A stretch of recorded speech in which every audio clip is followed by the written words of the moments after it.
I'd like to begin with Syria. I'd like to begin with your backyard, right? The nations of the Middle East. So we have a war going on in Ukraine. The state of Israel is in some parts reticent when it comes to critiquing the war, in some parts active when it comes to mediating between the parties. And one of the reasons for that is what the state of Israel has as its consideration over the skies of Syria and Russia's presence. Mm-hmm. Talk to us about the significance of what's going on in Syria at this time. Let's start there. Okay. This will eventually spend all 30 minutes, but thank you for the question. It's like as if he listened to us. I mean, the table, the problems that we've solved with my partners on dinner. First, I cherish and I value these kind of meetings. Being here in Boston, lecturing or speaking to people, to students, in Harvard, JFK School of Government, your competitors. Yeah, I know.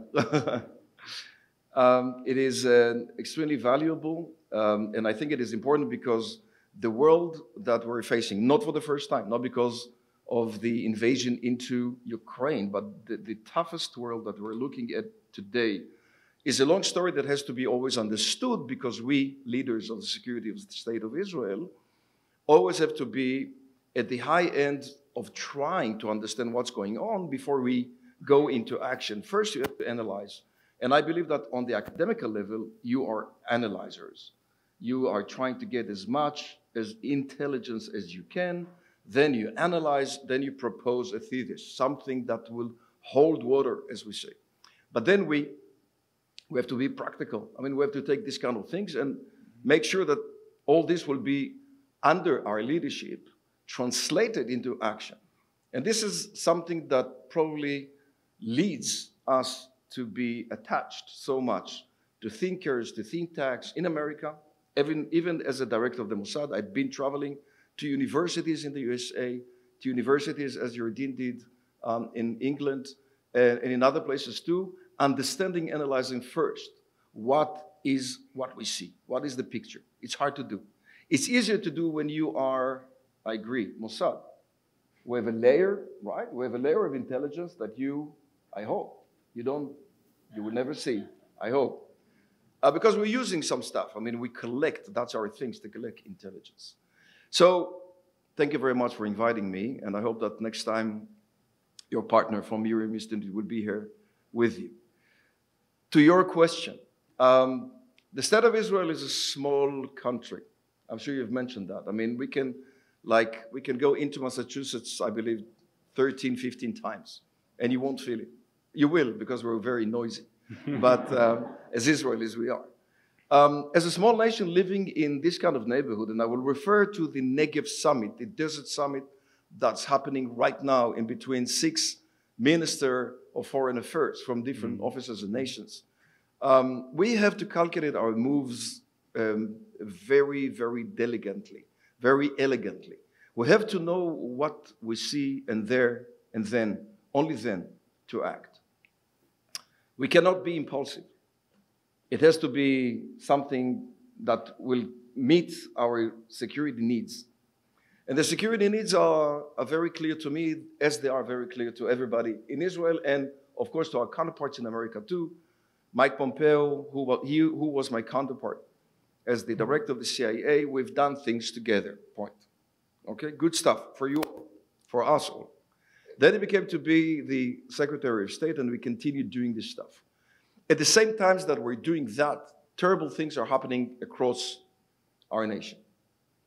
Such as, we used to call it the Arab Spring. Do you remember this code name that they were giving? That was not a spring in Syria. That was a devastated storm. It's a civil, deadly, bad war.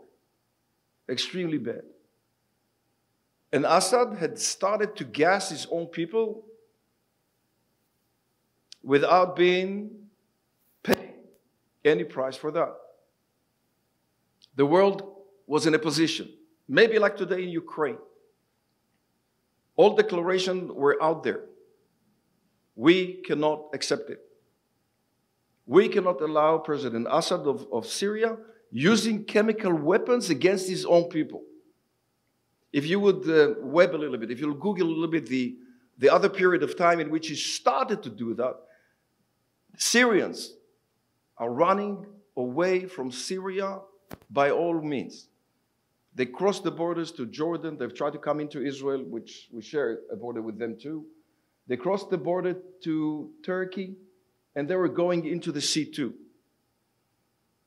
And when you see this little kid, I'm not sure if you remember this picture, this little kid being hanged or washed out of the water, pulled out of the water, I'm sorry, by a Greek policeman, it is a strong message of what is right and what is wrong. And who demilitarized his chemical weapons capacities? President Putin did. He was asked by the West to do it. And he was, for me, invited back to the Middle East after he was not there for about 42 years, since the peace treaty between Israel and Egypt was signed. And now the current situation in Syria is that we have the filthy, not less than that, killer Assad regime continuing, flaming, fueling the civil war with no boundaries or limits, no human rights included, nothing on board.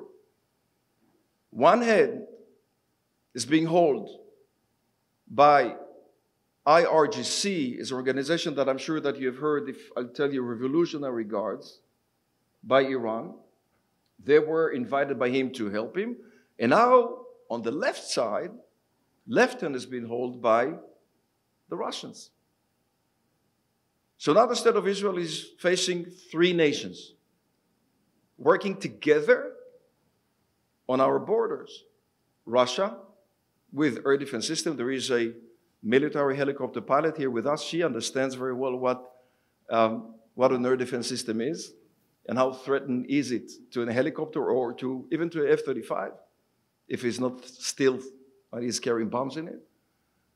And we have the Russians, Assad regime with its capacities, like long-range missiles and chemical weapons and probably biological weapons too, and Iran. So we had to take a decision then and now. What do we do with it? How can we counter them from conquering the northern border of the state of Israel?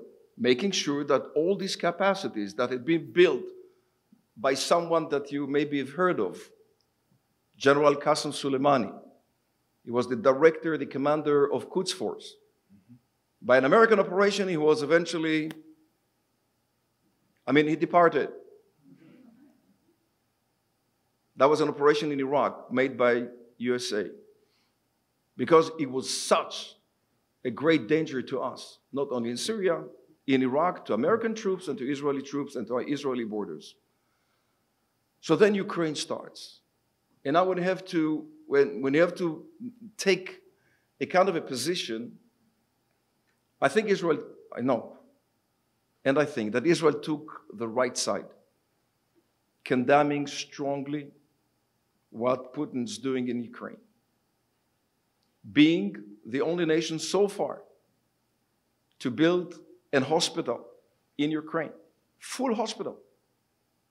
My wife here is a chief nurse in the Jerusalem hospital, and her partners are there, helping saving Ukrainian lives.